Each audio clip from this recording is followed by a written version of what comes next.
Hey guys, welcome back. I hope you are having an amazing day. Let's get right into the stories. The first one is an entitled People story. When my wife and I purchased our first home together last year, it felt like a dream come true. After years of saving and scrimping, we finally had a little place to call our own. It wasn't anything too fancy, just a modest three-bedroom house on a quiet cul-de-sac. But to us, it was absolutely perfect. The neighborhood itself seemed idyllic too. Friendly folks who waved hello, kids playing ball in the street, block parties in the summer. It had that wholesome community vibe that you always hope for. Our next-door neighbors, the Petersons, were among the first to welcome us. An elderly couple who had lived there over 40 years. They were as sweet as could be, always offering gardening tips or a plate of fresh-baked cookies. The only less than ideal thing about the property was the backyard. Whoever had owned the place before us had let it go wild. Overgrown bushes, weeds as tall as me, rickety old sheds. It was a real mess. But my wife Allie and I were determined to fix it up and make that space our own. We spent the first few weekends attacking the jungle, yanking out overgrowth, pruning away dead branches. As the debris cleared, a property line became visible, with a row of tall sycamores right along the edge. They provided nice shade, so we were glad to have them. One day I was digging up the last of the weedy patches when I noticed something odd. The metal property line marker was about 2 feet closer to the sycamores than it should have been based on the measurements we had. Puzzled, I double-checked the marker against the original property plot. Sure enough, it was definitely too far over on our side. That's when it dawned on me. The previous owners must have moved it. They illegally expanded their property by encroaching onto ours. No wonder the trees were so close to the supposed line. Fuming, I went to speak with the Petersons right away. When I explained what I had found, Mr. Peterson's expression turned solemn. "I'm afraid you're right, son. Many years ago, our neighbors did move that marker over. Planted those sycamores too, all on your land." My hands balled into fists. "Well, that's just not right. This is our property they stole. We're going to set this straight." Mrs. Peterson nodded sympathetically. "We don't blame you one bit. In fact, we'd offered to help move them back where they belong, but our neighbors were quite difficult people. Took us to court once over the most trivial thing, so we thought it best to let the matter lie rather than stir up more trouble." I thanked the Petersons for their honesty and support. Allie agreed. We couldn't let this injustice stand. The next weekend we marched outside with tools in hand, determined to fix this mess. We dug around the base of the first skinny sycamore, but as its roots became visible, my heart sank. This tree was huge. Ripping it out would destroy a sizable chunk of our new yard. Allie saw my hesitation. "I know it's a shame, but we can't let them profit off stolen land. The space will recover."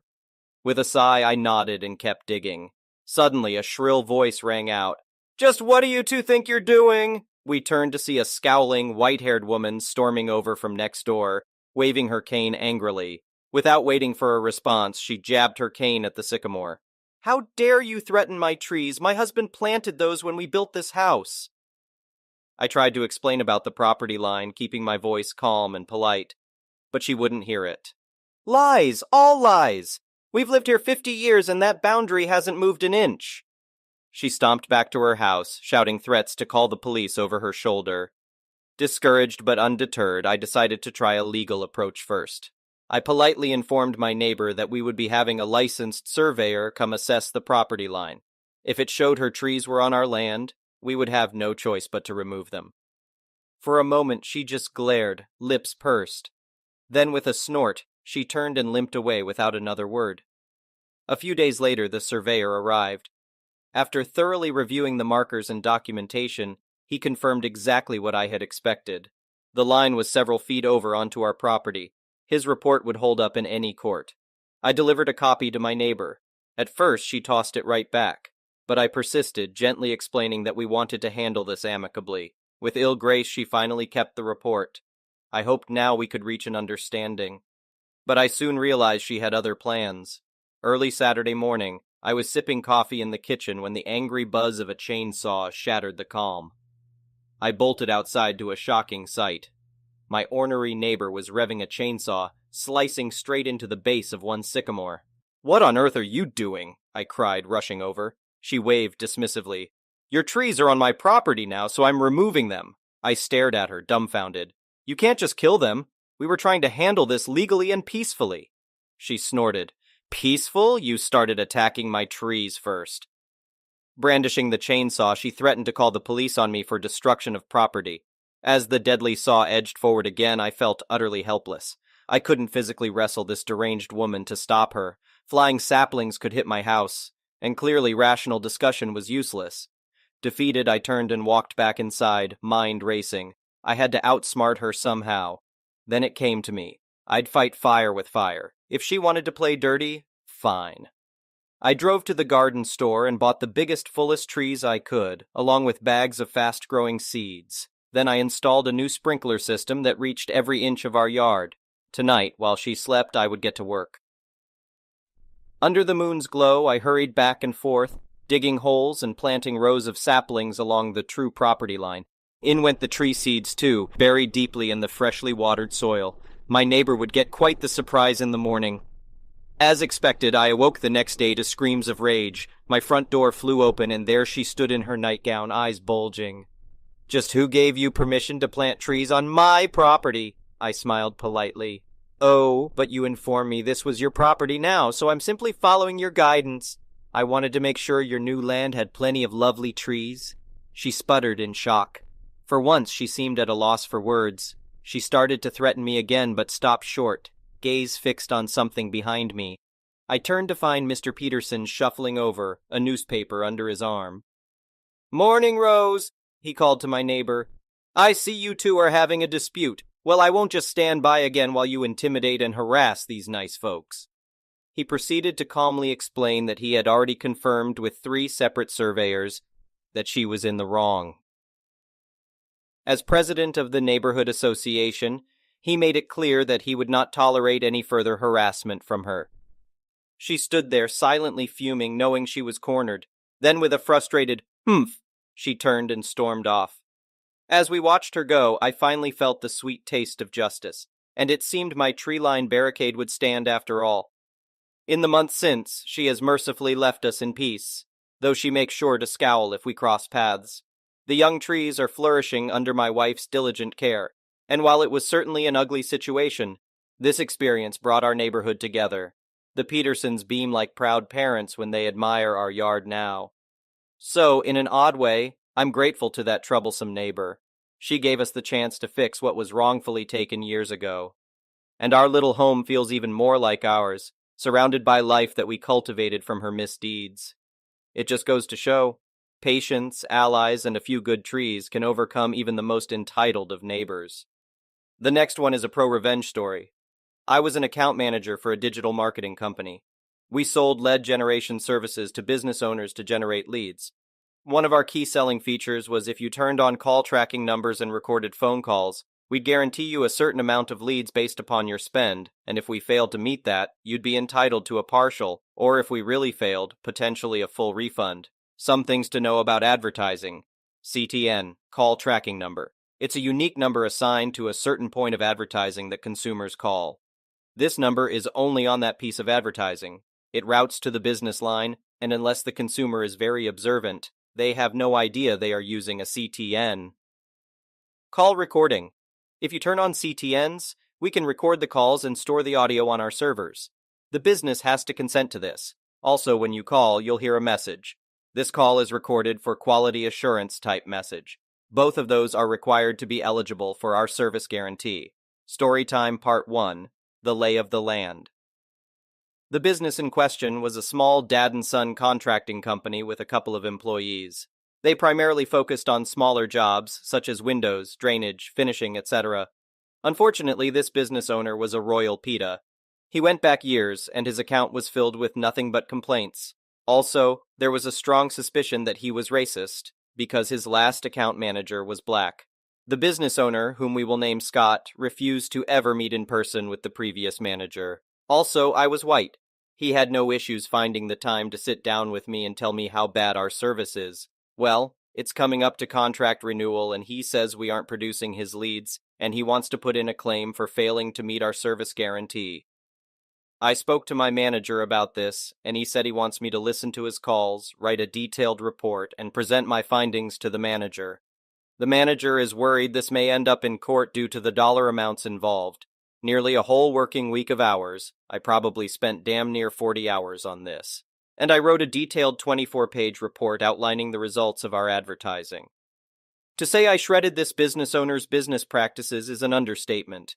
The report was a straight-up attack on his poor customer service skills, disorganization, inability to execute, and complete and total failure of anything resembling any sense of standard business practices that just make logical sense. I will share with you a few examples of the types of calls I listen to. Small calls where multiple phone calls are truly epic in their total incompetence. Customer 1, I was a small-time landlord who had received quotes from Scott for work on 3 different properties. The landlord had accepted Scott's quote and agreed to do business. In one voicemail message, offered to pay a deposit to start work. Throughout 4 voicemail messages, this poor landlord went from, "Hey, I want to pay you," to, "Are you okay?" to, "Why the heck aren't you returning my calls?" Yes, I said voicemails. Scott had gone out to this man's properties, quoted his pricing, and then straight up refused to do anything more. Why? I genuinely had no idea. I called the customer in question and said I was from the Quality Assurance Agency and was doing a survey on Scott's performance. The guy ended up paying Scott's competitor about 15% more to do the work and was utterly beside himself on why Scott ignored him. I was also confused. FYI, all my calls were recorded and put into the company records. Customer 2. This one in particular really annoyed me. Again, the public housing office called Scott to get a quote on work that involved 25 different homes. Scott was kind enough to answer the phone this time, which, ironically, was one of the few times he ever answered the phone. Initially, Scott sounded happy to get such a big, profitable job. Then Scott learned 2 things. 1. It was Section 8 housing. 2. It was a neighborhood that was predominantly Black Hispanic. Immediately upon learning this, Scott informed the housing office that unfortunately he superbooked, not true, and that this area is actually out of his service area, not true. The housing office was confused and asked, "So you're not interested in bidding?" And Scott said, "No, I'm not," and hung up. He didn't even say goodbye. So I made a quality assurance call to the housing office, and the lady was completely confused about why Scott wasn't even remotely interested in the job. Luckily for Scott, the lady didn't realize that Scott was racist because discrimination against a protected class is a crime. Customer 3. It was an overseas phone number from Japan. A service member stayed up late to call Scott during his business hours. This person told Scott he was deployed overseas. Still, over the weekend, someone broke into his home back in the States, where Scott operated out of. He was trying to arrange for a new door, mentioning this was an emergency as his wife was being forced to stay in a hotel. Scott never returned his calls nor made any effort to contact him via the email he provided, nor did he call the wife, who was local. It was a super easy job that Scott could have done in about an hour or so and made a solid profit. I think that's enough examples. Part 2. Review and Plan.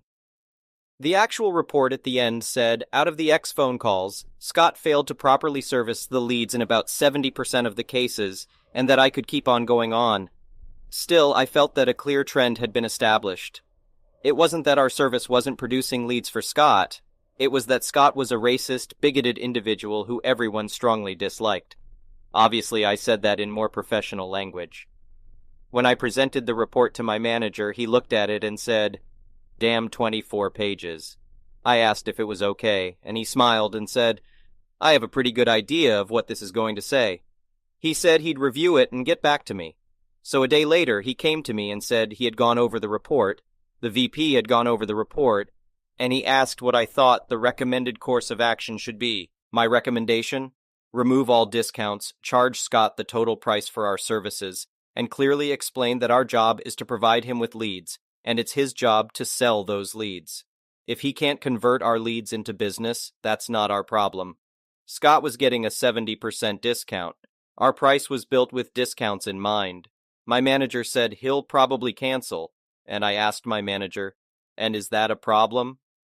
If Scott was going to remain my client, he was going to pay dearly for that privilege. If he wasn't willing to pay, I was happy to let him walk. My manager smiled and said, "Nope." Part 3. The Meeting. My manager and I called Scott and arranged a meeting. I created a PowerPoint summarizing my findings. About a third of the way through, Scott gave in and told me to get to the point. I knew this was going to be a heated meeting, so I wanted my manager present both as support and a witness. So I explained that it's our job to bring him leads and it's his job to sell them. His failure to do that is not our problem. He got irritable and upset, and my manager backed me up. He said, "Fine, I'll renew my contract at the same rate," to which I said, "Yeah, you see, you didn't let me get to that part. We have new pricing for you."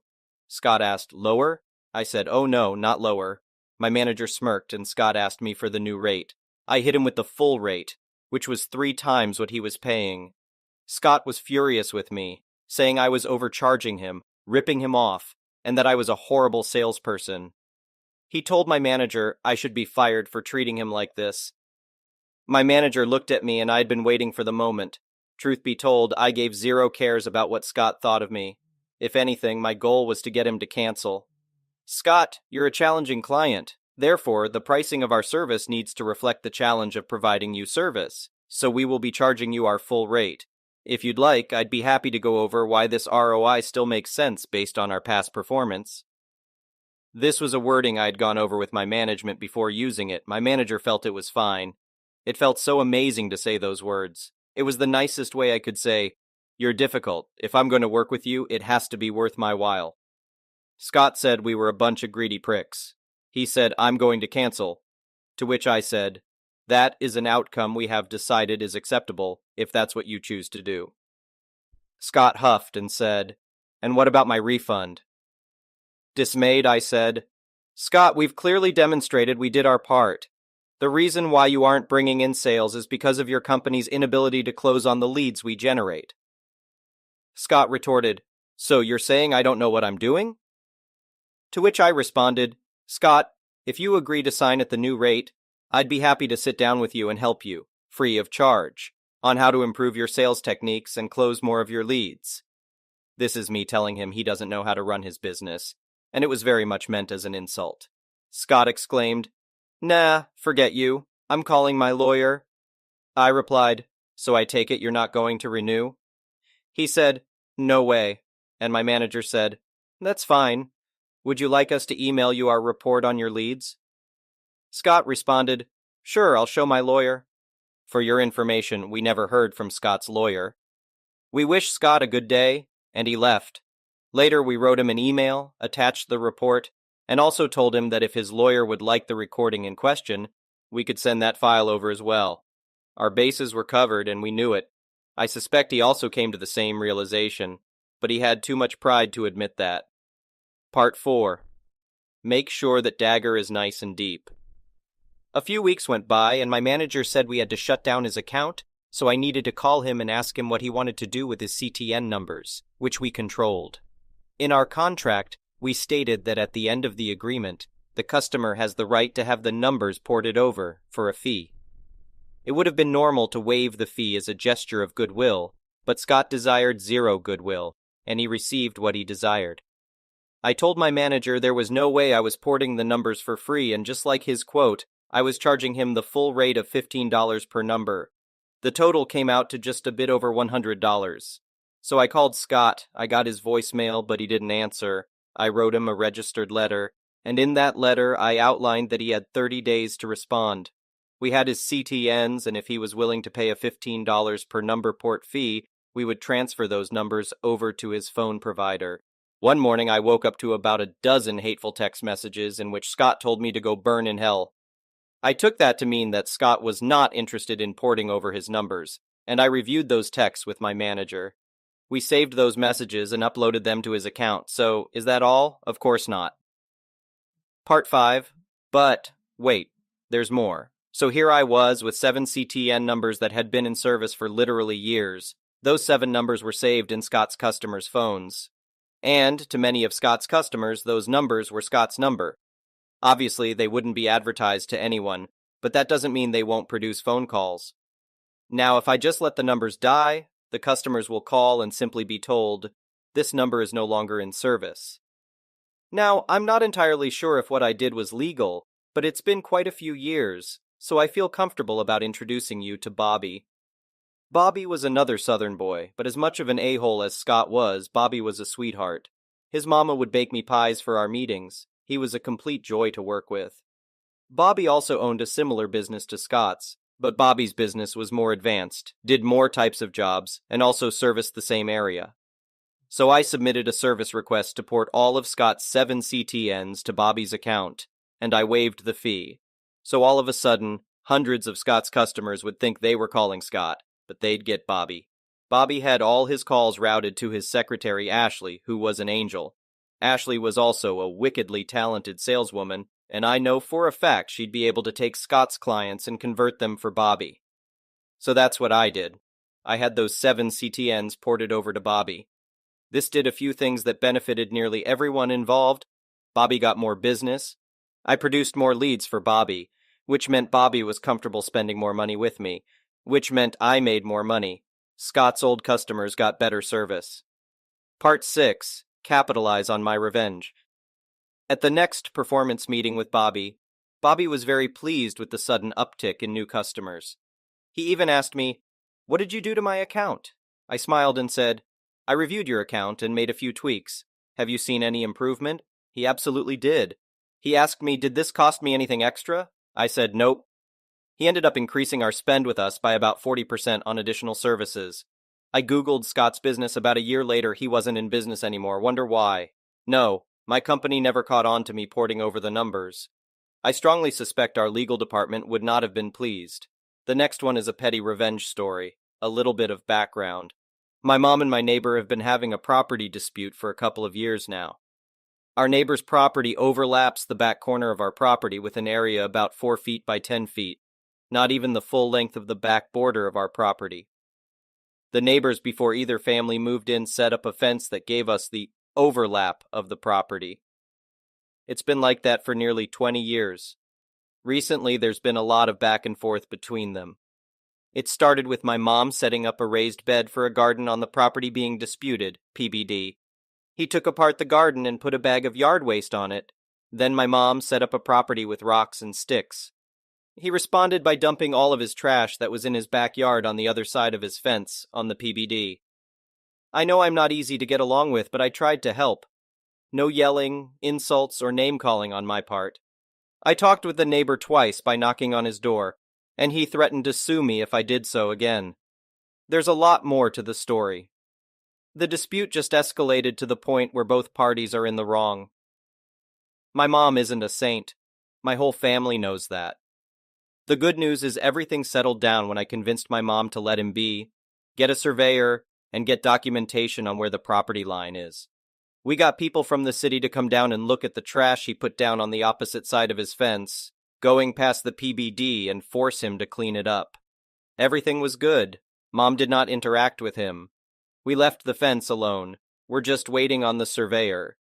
He decided to put up a sign after 2 weeks of no interaction, saying my mom is a Karen. Now she is, but doing this just to troll him and have me deal with the fallout pissed me off.